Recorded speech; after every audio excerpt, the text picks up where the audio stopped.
Hello friends.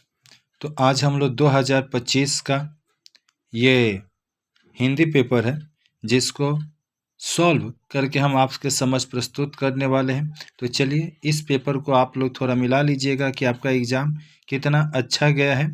ठीक, तो इसमें आप देख सकते हैं कि जो पहला क्वेश्चन था, किसके दुख से निर्माण का सुख नहीं दबता, तो हो जाएगा आपका नाश। सूबेदारनी से लहना सिंह की पहली मुलाकात कहाँ हुई थी, तो इसका उत्तर आपका घ नंबर अमृतसर। भंबलदा मैट्रिकुलेशन में कितनी बार फेल हुए, तो 4 बार। ठीक, देख सकते हैं आप लोग 4 बार। फिर उसके बाद आकाश के राक्षस किसकी रचना है, तो आमोई पेरी का।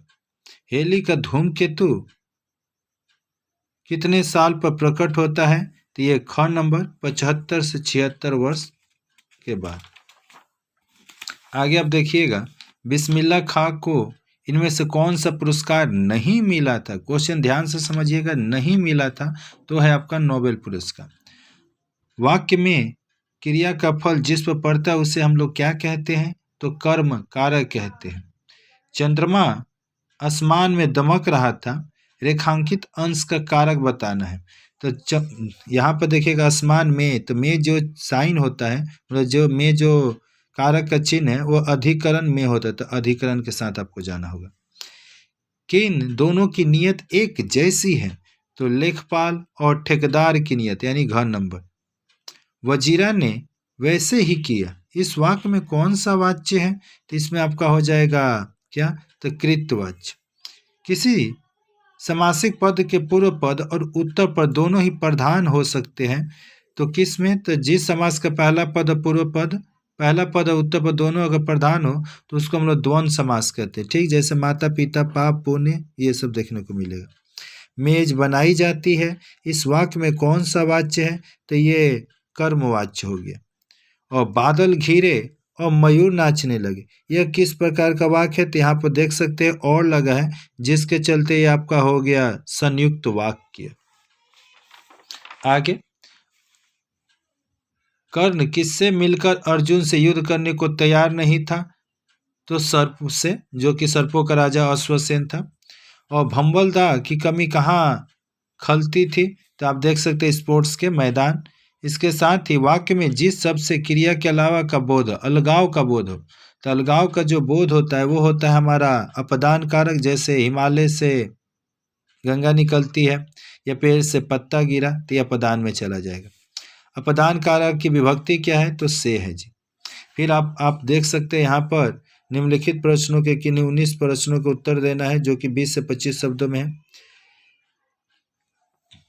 तो अगर इस चैनल पर अगर आप फर्स्ट टाइम आए हैं तो चैनल को अवश्य सब्सक्राइब कर लीजिएगा, तथा साथ ही साथ बेल आइकन के बटन को भी प्रेस कर दीजिएगा, जिससे कि आपको कोई भी जो नोटिफिकेशन है एग्जाम से संबंधित, उन सभी की जानकारी आप तक सिर्फ पहुंच सके। आप इससे पहले भी हमारे इस चैनल पर जो वीडियो है जाकर देख सकते हैं, उसमें से बहुत सारे ऐसे प्रश्न हैं जो बड़े बड़े वो कॉमन फंसे थे। यहाँ पर आप देख सकते हैं, देखते नहीं यह रेशम से गढ़ा हुआ सालू किससे कहा, तो ये बताया जाता है कि सूबेदारनी ने लहना सिंह से कहा था। ठीक, सूबेदारनी। खाना खाने के बाद रंगैया ने क्या किया, तो खाना खाने के बाद रंगैया ने पीपल के पेड़ के नीचे जाकर बैठ गया और सो गए। ठीक, अगला क्वेश्चन है, साफिया को लाहौर और अमृतसर में अंतर क्यों नहीं प्रतीत हुआ, क्योंकि बताया जाता है क्योंकि दोनों शहर का एक तरह से कहा जाए तो सांस्कृतिक और भाषा समान थी। ठीक, और अगला क्वेश्चन देखिएगा, कर्ण की मानवतावादी दृष्टिकोण क्या है, तो कर्ण की जो मानवतावादी दृष्टिकोण यह था कि मानव जाति के युद्ध में किसी अन्य जाति का साथ नहीं लेना है। अगला क्वेश्चन, विविध भारती क्या है, तो विविध भारती आकाशवाणी का एक कार्यक्रम है जिस पर आप समाचार सुनते हैं या जो भी प्रोग्राम। रामदास ने सड़क पर अकेले चलते समय क्या सोचा, तो रामदास जो सड़क पर चलते समय यही सोच रहा था कि सड़क पर बहुत से लोग हैं और उसे बचा लेंगे, और बचाया कोई नहीं। और बताया जाता है कि किन मौके पर जैन को खूब आनंद आता था, तो बताया जाता है कि जहाँ कहीं भी संगीत का कार्यक्रम होता था ना, तो उस संगीत के कार्यक्रम को सुनकर या देखकर जैन को बहुत मजा आता था, बहुत आनंद आता था। अगला क्वेश्चन देखिए, लहाना सिंह के मामा का घर कहाँ था? तो लहाना सिंह के मामा का घर हो जाएगा एक तरह से गुरु बाजार में था। ठीक, आगे देखिए, आत्मतरान गीत में जो कवि हैं ने किस चीज की प्रार्थना की है? तो आत्मतरान कविता में जो कवि हैं वो विपदा में भय नहीं पाने का एक तरह से प्रार्थना की है कि हमें कभी भी जो विपदा है तो उसमें हमें एक शक्ति दो कि हम भय ना पाए। आगे देखिएगा, देश प्रेम कविता की कवित्री जो है सुबह सुबह कंबल फेंक कर क्यों खड़ी हो जाती है? क्योंकि राष्ट्रीय गान, तो ये लिख सकते हैं देश प्रेम की कवित्री सुबह सुबह कंबल फेंक कर खड़ी हो जाती है क्योंकि राष्ट्रीय गान बजने लगता है। भाववाच्य किसे कहते हैं? तो जिस वाक्य में क्रिया या भाव की प्रधानता हो उसे भाववाच्य कहते हैं। जैसे मोहन से टहला भी नहीं जाता। आगे देखिएगा, क्रमधारय समास किसे कहते हैं? तो जिस समास का पहला पद विशेषण और दूसरा पद विशेष, ठीक, उसे क्रमधारय समास कहते हैं। जैसे नील कमल, तो नीला है जो कमल। ठीक, तो अब तो आप क्या ईस्ट बंगाल के हैं? तो इस वाक्य को विस्मय मत एक तरह से आश्चर्यचकित आपको प्रकट करना है। तो इसको आप क्या कर सकते हैं, कैसे बनाइएगा? क्या देख लीजिए, क्या पहले देखा, इसके बाद एक्सक्लेमेशन का साइन दे दीजिए, आप ईस्ट बंगाल के हैं, ऐसा आश्चर्यचकित प्रकट करना है। फिर आगे कर्ता कारक की परिभाषा दें। तो संज्ञा या सर्वनाम के जिस रूप से क्रिया करने वाले का पता चले उसे कर्ता कारक कहते हैं। आगे देखिएगा, नवग्रह और असुतोष पदों का समास विग्रह करना है।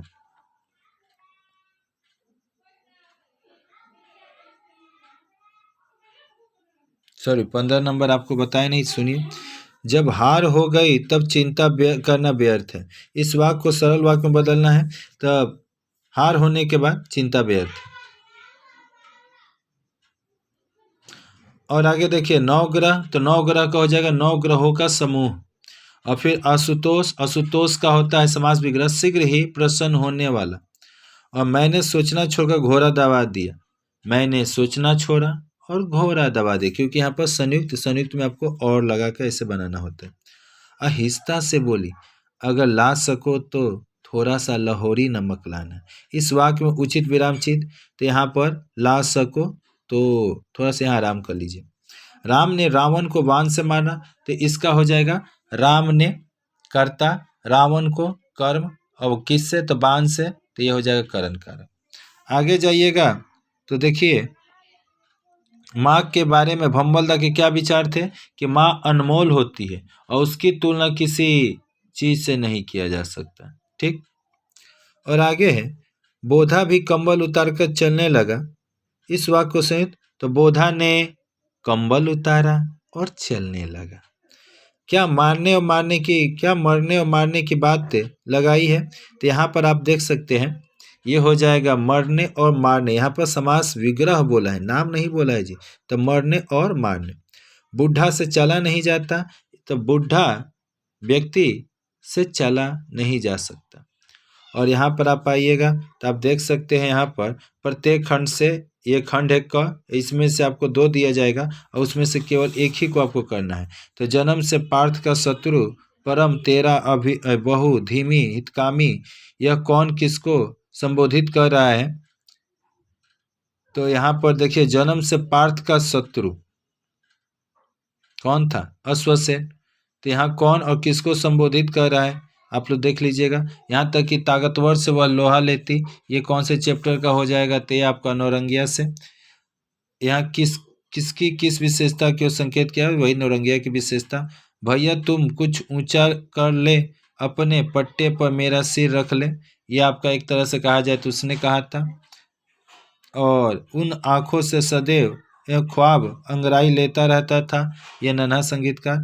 उसके बाद आप देख सकते हैं नीर का निर्माण। फिर कविता का भाव स्पष्ट करना। कविता के आधार पर स्पष्ट कीजिए कि मनुष्य की प्रकृति से किस प्रकार शिक्षा ग्रहण करनी चाहिए। फिर आगे है कवि रविंद्रनाथ ठाकुर किससे और क्या प्रार्थना करना चाहते हैं। चप्पल की कहानी की मार्मिकता। धावक में आपको एक तरह से समाज की किन समस्याओं को लेखक ने इशारा किया है। नौबत खाने की इबादत शीर्षक निबंध से आपको क्या प्रेरणा मिलती है। धूमकेतु का अध्ययन करते हुए हेली ने किस नतीजे पर पहुंचे। ये सारे क्वेश्चन थे और आप इससे पहले का अगर हमारा वीडियो देखे होंगे तो हमने इन सारे ये प्रश्नों के एक तरह से हमारे स्टार में थे कि दीपदान में पन्नाधाय एक तरह से कहा जाए इसी का संघ के शीर्षक और चित्त भैरव पांडव का चरित्र चित्रण जांच अभी जारी है कि समस्या। आप जाकर वीडियो देख सकते हैं। यहाँ तक कि ये लगभग हमारा यहाँ पर वर्तमान भारत की समस्या जीवन में स्वच्छता का महत्व और विज्ञान वरदान और श्राप, ये हमारे 3 कॉमन क्वेश्चन फंसे हैं। ठीक, ये सारे प्रश्न थे, यहाँ पर आप देख सकते हैं। आप सभी का बहुत बहुत धन्यवाद इस चैनल से जुड़ने के लिए, तथा इस चैनल को आप अवश्य सब्सक्राइब कर लीजिए क्योंकि आपका जो अगला एग्ज़ाम है उन सभी का जो कुछ खास इम्पोर्टेंट जो होगा आपको इसी चैनल पर मिल जाएगा और उसके लिए आप बेल नोटिफिकेशन को दबा दीजिए जिससे कि आपको सारी जानकारी समय समय पर सबसे पहले मिलते जाए। आप सभी का बहुत बहुत धन्यवाद इस रॉय कोचिंग सेंटर से जुड़ने के लिए। इस वीडियो को और शेयर कीजिए अपने दोस्तों में ताकि वो भी इस चैनल से जुड़े और एक तरह से बेनिफिट पा सके। जय हिंद, जय भारत।